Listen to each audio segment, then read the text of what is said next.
Now, how am I going to do that? Pull this over this way. Whoops, hit the microphone, why don't you?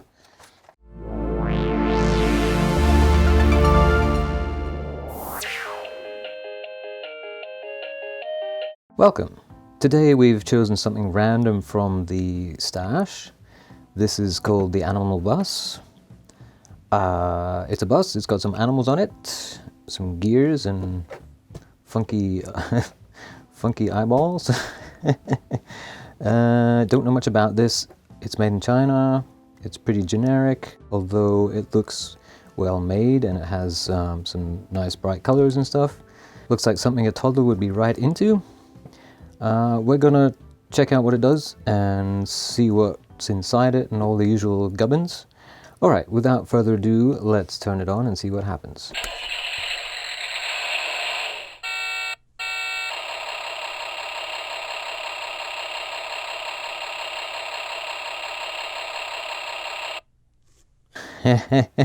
The eyes are a bit much, aren't they? Let's see what happens if we turn off these lights.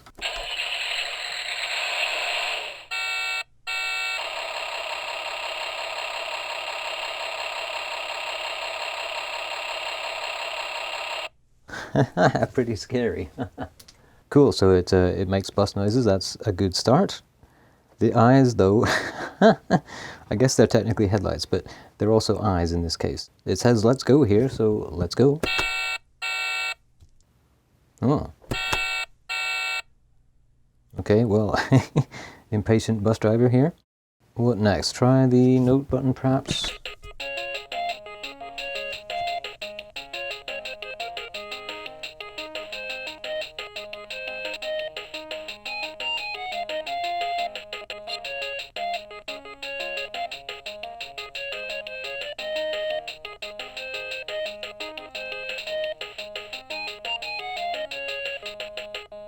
Oh, interesting ending to that. But it's a nice multi-timbral tune, probably just a sample. It wouldn't be generated inside there. It'll be on a chip or something and it just plays it back. This interests me.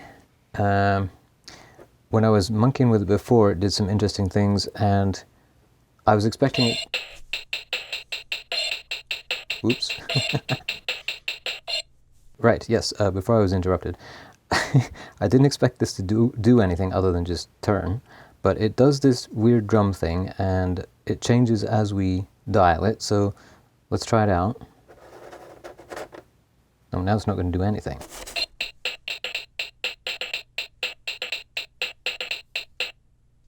Heh.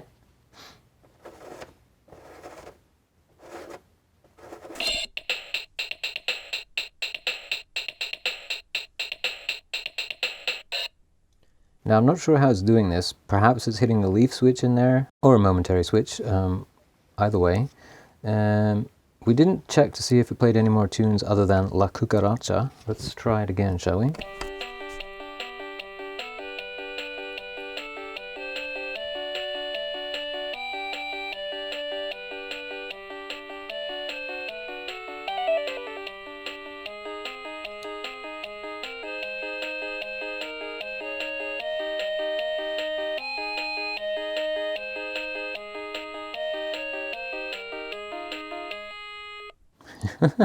Interesting, a version of Row Row Row Your Boat with a key change.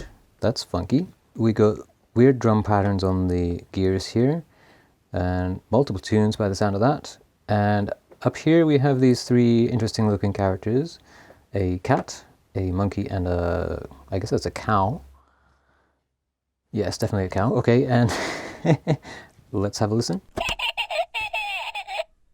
Alright, it sounds like a laughing kid. What about this one? And again. Okay, is that all they do?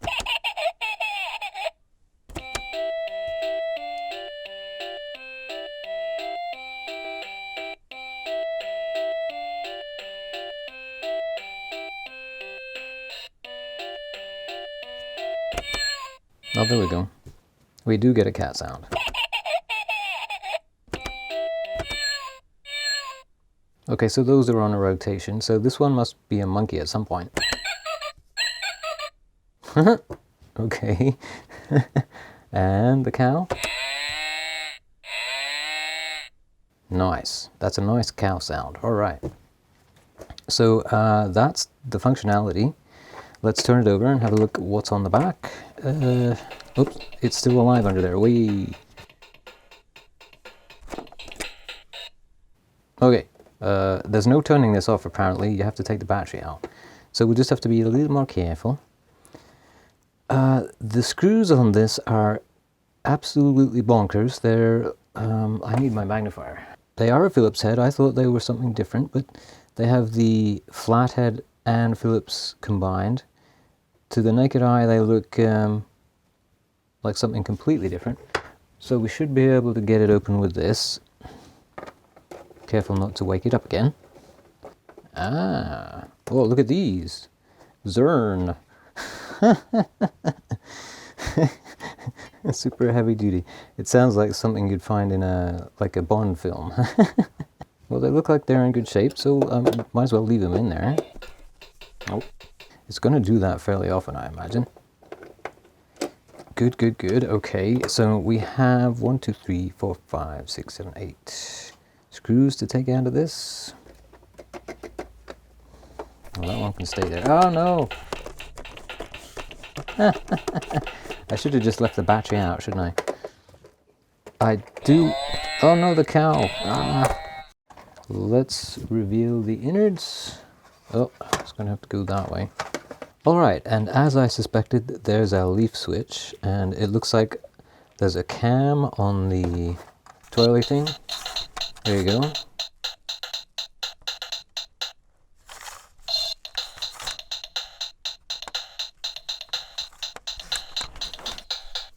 That's really cool, actually. A cool bit of design. Okay, so that has the contacts for the Let's Go button. There's our speaker. It's quite tiny. Button, button, and then this is our circuit board, so let's get at it.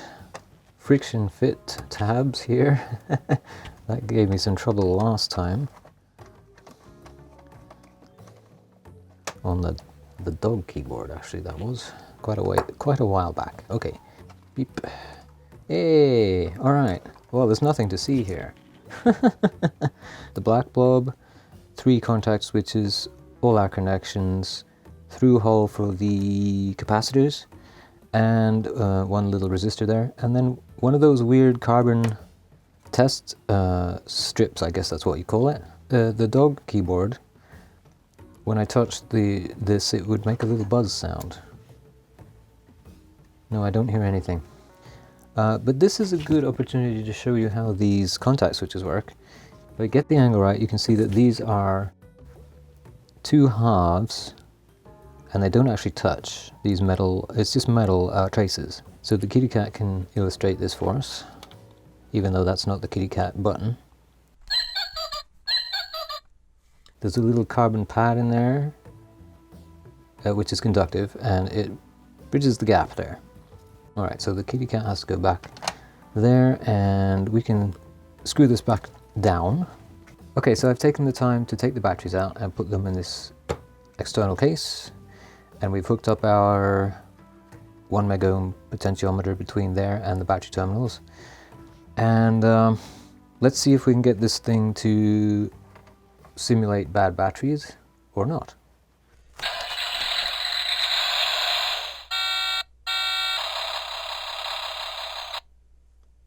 Yeah. No, it's oh, wait.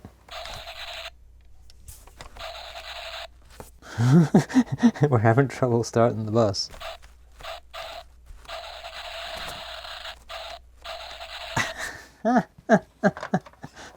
I've got to get a good recording of that. Hang on a minute.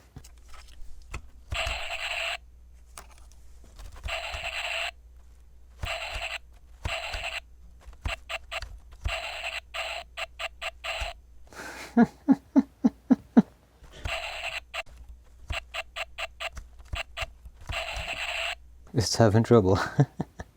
It's this cold weather, you know. What about this?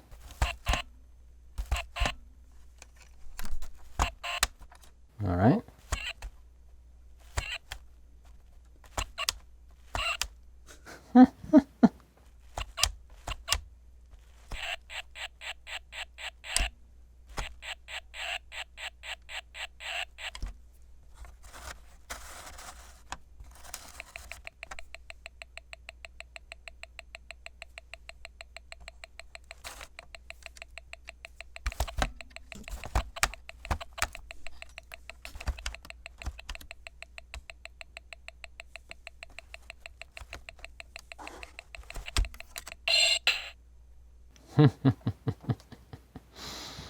Well, okay, so it's having trouble with the 1 meg ohm. Let's try, I've got a 100k here.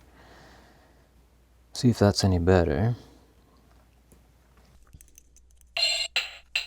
Oh, well, it woke up anyhow.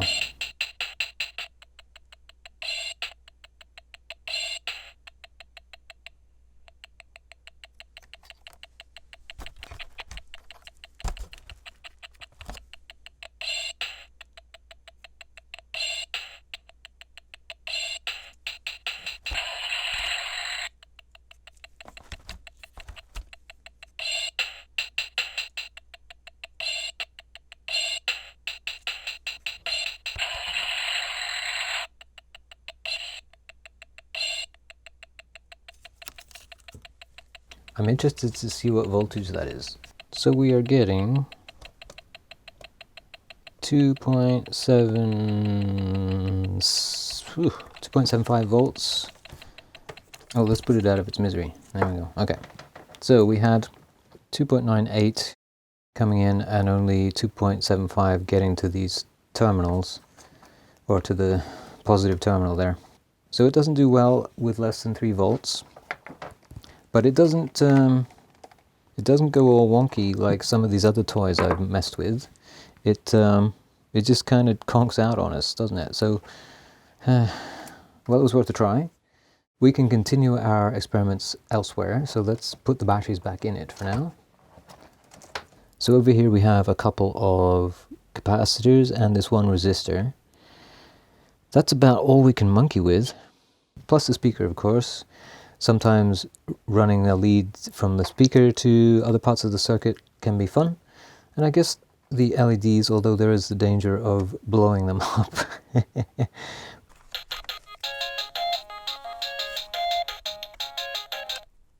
Aha.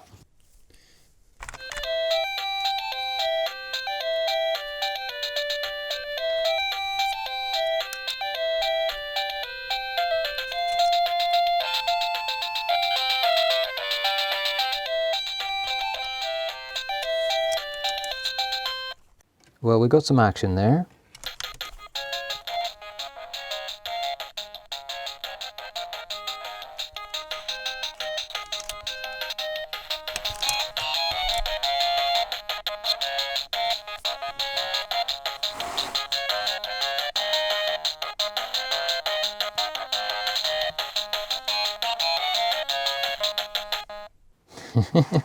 So we get some distortion.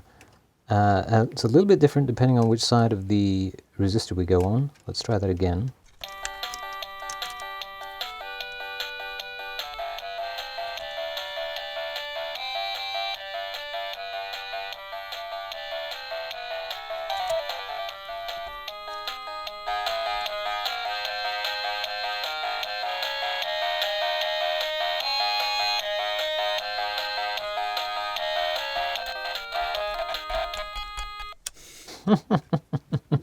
A little bit louder on this side and a little bit more, I don't know, flavor on the other. What about this capacitor here? Try again.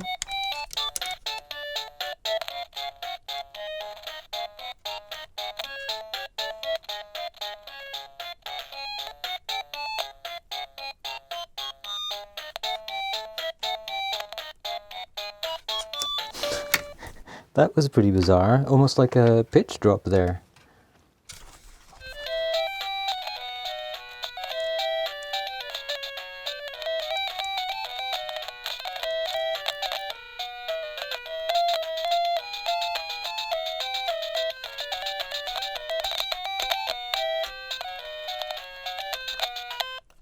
That makes me wonder if this resistor is responsible for the overall pitch of the device here. Well, this is the negative, or ground, but it's also green for some reason instead of black. Let's try that.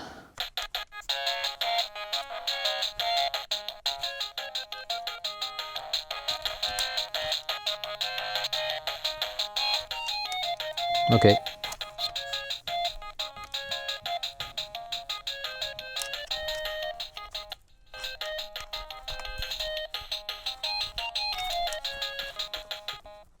So to the ground there, it basically did the same thing as short-circuiting this capacitor to this resistor. Okay, carrying on here, let's try the little leaf switch affair. We can just probably close it with this.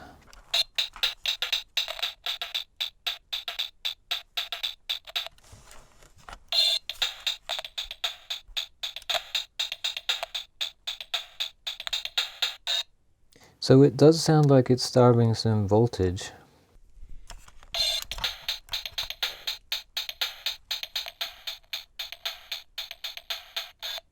Alright, well with that in mind, let's try the speaker to the capacitors.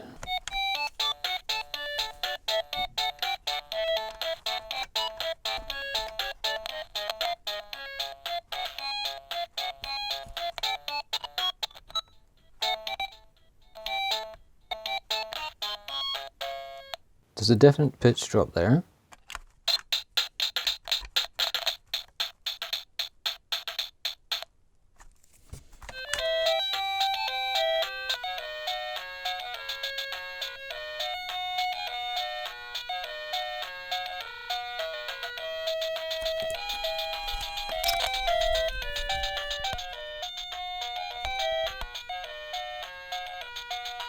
And it doesn't seem to matter which terminal we come off there.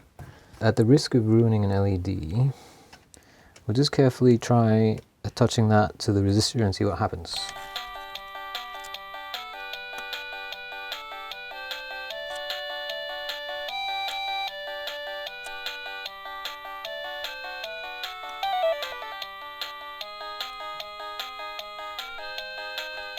Oh!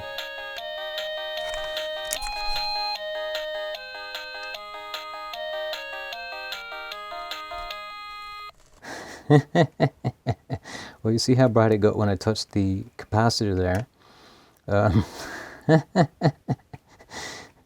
And it just kind of dimmed and or interrupted the blinking when we did the resistor there. But if you wanted to make this thing have hex vision, you could attach the LEDs to the resistor there and they'd be getting kind of full whack of voltage. Or at least higher voltage than they're supposed to be getting. So there you go, that's some of the things we can do with this one. I think I will wire some of these in at some point. It's too bad we couldn't get the bad battery simulator working with this. I guess it's just designed in such a way that if it doesn't get a certain amount of voltage, it just shuts down. And to be fair, that's probably a good way to go with these toys. You don't really want to pick one up when you're like 5 years old and expecting fun times and just getting like the Dark Lord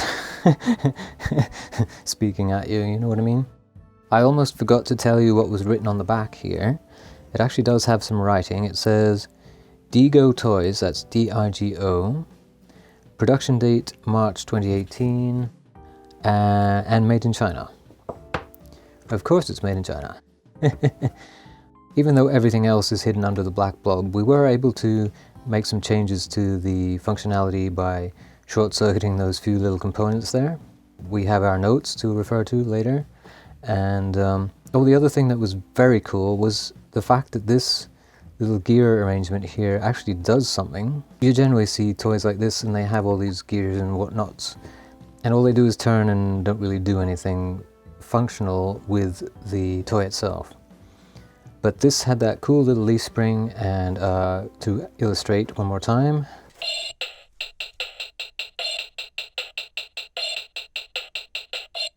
Why a bus would be doing that is your guess is as good as mine. So there you go, the Animal Bus by Digo Toys. It's been a slice.